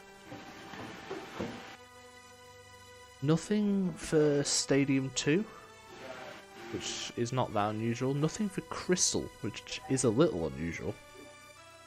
Nobody's PB'd on that. Trading Card Game 2, very quiet. Standard. Sapphire, very busy. Obviously, we've covered the first place, the big first place by Pokeguy. We also have an 8th place. Oh, no, now 9th place. Scoa, what happened? Oh wait, what? It's 9th now? Who got... How did that happen? Because nobody else has got a... Or did I put it in wrong in the first place? Scoa trying to cheat the system. Wait, hold on a second. It doesn't look like anybody else has PB'd recently. No one so has. yes. I just put it in wrong in the first place. Well done. Okay, cool. How was your run? Cheat. It was awful. I hadn't played like anything past Winona for a bit, and I died twice in it. So I want to improve it really badly, but you know, Sapphire is Sapphire, and it won't let me finish any runs. So. Well, I mean, Pokeguy finished like 3 runs in a month. Just saying. But you see, That's he's just 3 in a ridiculously month. lucky. There's also 27th for C Rule or Rule. That is the same C That's Rule. the same that guy. did yeah. I think, correct me if I'm wrong, but I think he's trying to get working up to the idea of doing like an all-series race throughout the entire Pokemon series, like in the summer of next year. Judging from his recent appearances in the podcast, I could see that because he's jumped about in a lot of games. He's popped up every month in a new game. Like last month it was Black White and Heart Gold Soul Silver. He's done a Ranger game. Done lots of games. Impressive little portfolio there. Yeah. There's still nobody else running Sapphire any %. Epic Dude Guy just taking that record for free. And I say for free, he did a very good run. I am gonna do it. We have a promise. You're not allowed back on the next podcast until you've done it. Until you do it. Yeah. Well, I'm not doing it within the next month, but I am gonna do it. Promises were made. I have the cartridge, and I had to dig through his paste bin to find the notes, but I have it, so I can do it. As a channel, as ever, not getting any PBs, but we are always going to drop in and remind the mods that that's a fucking terrible theme. Get rid. Did you appreciate that I tagged pinned you in you? exactly the same picture? Yes, I loved It was actually PTSD. slightly different. I think you'll find the Pikachu was wearing glasses. Very slight difference. He was wearing like the MLG glasses, and he had like a freaking cigarette and stuff as well. It's legal in Canada. True. Amoeba wanted to open pinball, but unfortunately no pinball runs this month. Someone run pinball and make him happy. Please. Actually, I could run pinball and make myself happy, but yeah. Coliseum gets itself 1 PB. 15th place for a word that looks like Garugamesh. Not Gudrag. Drag. Like that. Emerald's been a busy boy. Nothing for Fire Red Leaf Green. JP not netting a PB this month, but I believe in the man. Emerald has been a busy boy. If it loads. We've just got to wait on all the PBs loading. No, it broke. Flawless website. Well, I can tell you, ignoring all the rest of them, we'll let Crafted talk about his 10th place. Yeah, I did a run. Yay! You did it. I did. I haven't done this game for like 3 years, and I was like, yeah, I want to do it again. So I did a run of it and beat my PB because It's 3 new years strats are old. better. Yeah. Yeah. I did Abra Minute. That was good. But you're not doing the nutty Shiru bollocks with the Tailo, are you? I don't know how to do the Tailo, so I'm just doing Abra. No, that's good. I agree. You agree with not knowing? Yeah, I do. Yeah. Tailo is silly games for silly boys. It wants silly times in a silly speedrun. Oh, hey, that is you, Shiru. How are you? We also get 9th for Juan Mejuez, who I'm fairly sure came into chat earlier and said he didn't get any PBs this month, so he's also full of shit. Because he did. He PB'd in Emerald. Then 17th for Fat Bean Zoop, which I'm actually really excited for because this guy started, I think, dead last on the leaderboard when I joined it, and he has PB'd and PB'd. Now down to a 255. I'm interested to see how low that'll go. I'll give it a solid 1 to watch stamp. That's 2 so far this podcast. The other one was a maybe. I can't remember who it was now, so I forgot. Theirs is rescinded, whoever it was. Sorry. Oh, so this is the first. 18th as well. First one to watch, stamp. Stamp. I still need to get an actual stamp for that. Or an emote in chat. That'd be good. 18th for Gen Life. I'm sure Gen Life came up in either in another leaderboard this month or one last month. Nope. Yeah, full of shit. Oh well. I haven't done runs for 11 months. God, I'm good. And 21st for Alan Pikachu. That's another runner that's had a lot of Emerald PBs recently. I think this is finally snagging the sub 3. They have lots and lots of small PBs. Yeah, so finally nabbed that sub 3.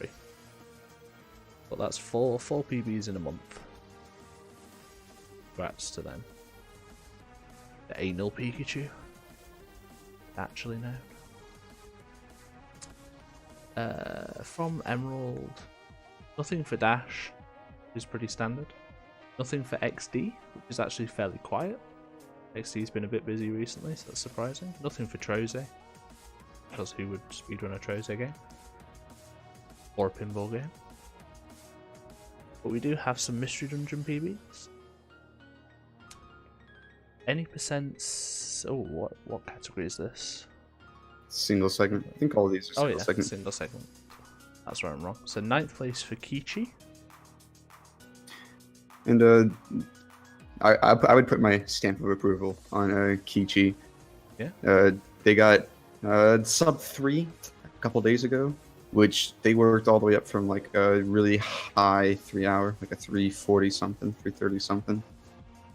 In a month. Down to sub 3. Yeah. They've been doing a lot of runs. And then not on this board, but Hikari Moon has been doing any percent save and quit runs, I believe. I was literally about to say back up because there's one in save and quit. Back the fuck up. Yes. That must have literally gotten verified within like the past few hours. Yeah. We checked these leaderboards like. I remember. I believe we were looking into, because Hikari Moon doesn't stream any of their runs. They do YouTube uploads, and I think we lost one of their runs when they. I think that 228 we didn't verify for a while because we didn't see it or something like that. But they've definitely been putting some work into save and quit. I'm excited to see what they're going to do with that category. Because outside of like the big 3, there's like no one running that category. Excellent. We also have some all icons single segment run by not whom is DS, Mozzarella Cheese. So a fair chunk behind whom is DS's run. But all icons is a silly run. It is. I don't want to quote whom, but he said something along the lines of, "I don't think anyone's beating this time ever," because it was that good. But who knows? We said that about Sky 80%, and that almost got beaten this weekend. Yeah, runs categories are never dead. Yeah. Never dead. And second, obviously for C-Rules, Catch 'em All. I'm really impressed by Huma's DS's like sub 100 hours, like 80 minutes. And this wasn't his first run of this category. That's silly. He did 2 runs of this category. Very silly. I'm impressed though. Yeah. But also slightly silly. So from Mystery Dungeon, we actually get a Ranger PB, and it's a return of C-Rule.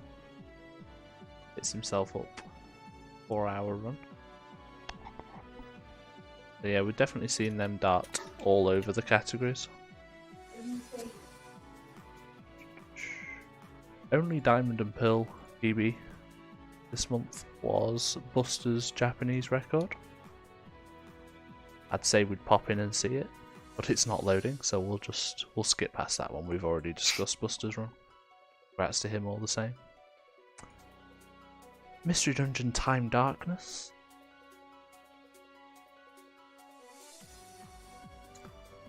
with one mouse is a mozzarella cheese world record.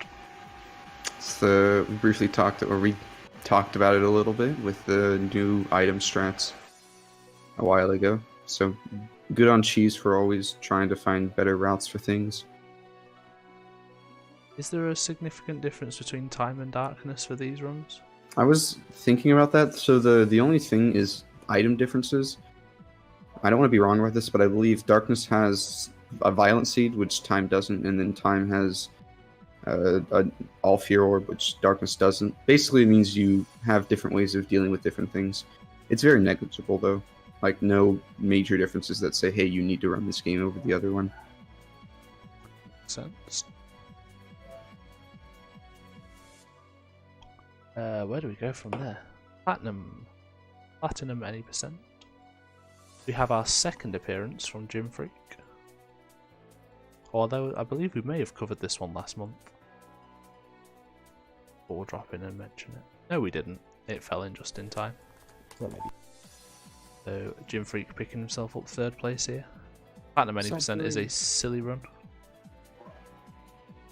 It's very interesting. It's so unforgiving, though, from what I've seen. Gym Freak with a "this run sucks" in chat. Why are we watching this? Because you just said it sucks, so we definitely have to watch. No, this entire stream's gimmick is just finding the bad points of everybody's runs. Alright, Scoagogo. Please don't bully the people in chat. No need to be mean. Oh wait, I thought this. Oh, I thought you meant like the actual run as in Platinum any percent sucks. Oh, I look like an asshole now. We do not condone bullying. Please be nice to the people. I like the way he didn't correct you at all. You were just like, yeah, your run sucks, and he was like, yeah, it does. I thought he meant Platinum any percent sucks, and that's why I was so adamant to like reinforce it. I have to hold that L. Like. So we have already covered this, but we'll drop in to the Sky any percent leaderboards for HG. Is it HG Finn or Big Finn? Yeah. I probably shouldn't say this, but people call him Mercury Boy because HG's Mercury, and that's what that's where he came up with his name. Ah, Mercury Lad. I like it. Sounds like a superhero if you say lad after it. Yeah. And I'm almost a minute within world record. Very impressive. Indeed. Kind of nicely, the music in the background has just jumped over to Gates of Infinity. That's pretty good. But Gates music is the only good thing about Gates, let's be real here. Gates is awful. Heart Gold Soul Silver gets 10th place in Glitchless for Pulse Effects. I didn't know Pulse had gone. Well, no, maybe I did know because he was doing it last month. Am I full of shit? I'm full of shit. He was doing it last month. I'm just terrible. I really do just make this up as I go along. Do you just remember wrong things? I think I see names and it's like, yeah, I recognise that from something, and then I just presume exactly what it's going to be, and it's never that. So I'm sure I saw Gen Life somewhere else, and then it's like, oh no, he hasn't done speedruns for 10 months. So guess I saw something else then. Blacklight 1 gets itself a few new runners. Retro Tato in 7th. I'm not going to guess this time because I'm not sure, but I feel like that's the first time he's run black. Knowing your track record, he's probably done it for like 3 years now. No, I was right. Should have believed in myself. Well, that's the first one he's uploaded. He has done 2 other PBs. Right. But he's not been running it for long, I guess. No, not very long. Cool. I was right on that one. The Retro Tato was a big name in Platinum any percent, and a bunch of other runs as well. But he bopped the any percent record a few months ago. Interesting to see where he goes with black. Also have 9th for Etienne. I want to say that's also a new name in black. I've been bopped down to 10th. Damn. Come back? No. Please run black. No. And then 18th for, I believe, at least the 3rd or 4th appearance for C. Ooh. I want to say that's a PB. I think they were there last month. Is this where I get it wrong? I can't go 3 out of 3. This one's got to be wrong. SRC won't load. Work, damn it. Oh well. I was definitely wrong then. It didn't load. It's just preventing you Yeah. from... If I don't get to see it, then I have to be right. That's how it works. I can load it. Hold on. See if it loads for and me. we're just going to talk over Scoa. Black White 2 gets no runs. Sorry, guys. Gates to Infinity got nothing either, which is probably a good thing. XY, quite quiet. Although the only recent runners we've had of XY was Emray. I don't think anybody else has been running it for a while. It's not that I can remember. But speaking of Emray, if it loads.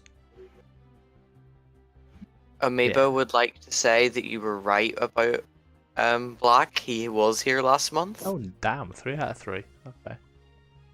Completely inconsistent, but we'll take that. We'll take the W. Oras any percent. Emray, I believe, improves her 2nd place.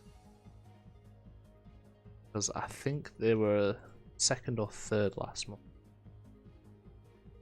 309. Yeah, that looks feasible because Wartab's 3rd place is an improvement as well. So 2nd and 3rd for Emray and Wartab, who has been doing big things for Elite 4 Round 2 recently.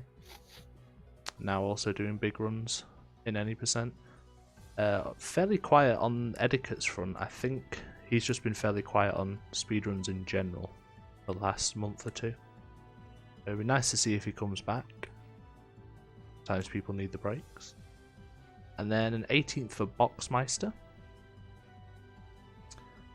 Nothing for Elite 4 Round 2. A little bit of a shame, but Wartab, Emray and Etiquette were definitely the big proponents for that category. I think it'll take a little bit before anybody else comes back to it. And then the only other game left with a PB is Super Mystery Dungeon. There's absolutely no representation for Gen 7 this month whatsoever. But Super Mystery Dungeon obviously gets its D-Rust world record from Mozzarella Cheese, which we've also covered. Indeed. Yeah, big 6-minute record, or 6 minutes ahead of 2nd place at least. Yeah, and I think he improved his PB by a decent amount too.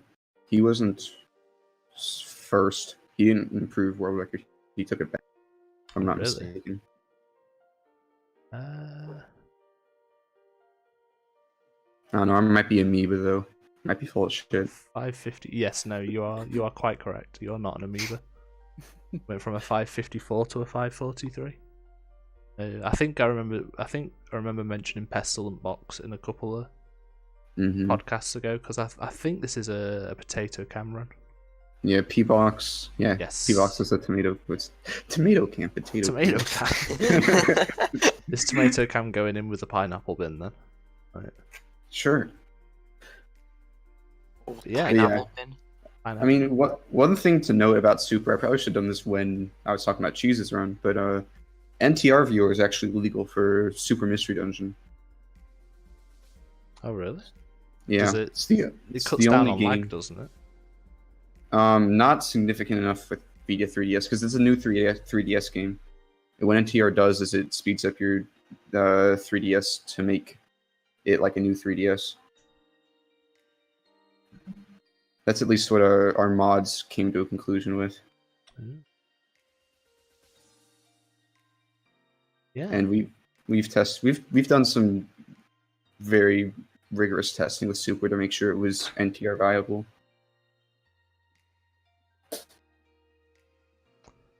All right, and that pretty much is it for the PS Podcast episode 7. Unless anybody else has got anything they'd like to mention. No, good.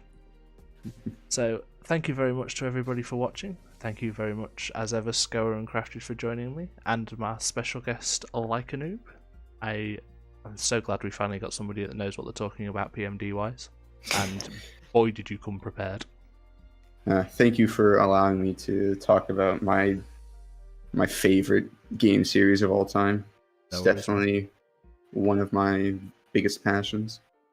Might be worth shouting out as well that the Pokemon Mystery Dungeon community does have its own Discord. Oh yeah, we do. Do you want to go grab a link for that? Let me go find one really quick, because for some reason it's Scoa, not we never went into the Black JPN leaderboards to say hello to your PB, so my apologies for that. It's fine, I bullied Gym Freak, I deserve it. We did mention it, but we'll try and pull it up here. The double world record for Scoa. Yes, we'll let LikeaNoob try and find that link. I believe it's this link. There it is. Also check out the randomizer tournament, which is over on. Oh well, I think we'll host that channel actually. Yeah, that makes a sensible host. Mm-hmm. And there's actually matches starting right now. I believe it's 8 o'clock. Nice. Yeah, it's good timing then. And also, I guess check out Halcuri's channel, since he seems to be hosting other bits of the tournament. I think we've switched to Randomania now. Most of them should be ran through Randomania if they're being streamed now. Good stuff. And obviously check out LikeaNoob as well. If you ever stream. I'm trying, man. College is tough sometimes to do that. Oh, no, I know, man. The IRL balance is difficult. But I definitely want to get to a point where I can submit BRT to marathons in the near future. Didn't get it quite there for GDQ this time around. I'm definitely trying to get into some marathons, building up a resume to eventually get into marathons. So yeah, that'd be good, man. PMD should be it's definitely one that looks really impressive from a more casual viewpoint. I'd be interested to see if we could get into a big marathon. Yeah, thank you very much to everybody for watching. We're all going to disappear now. Tatty byes. Boy.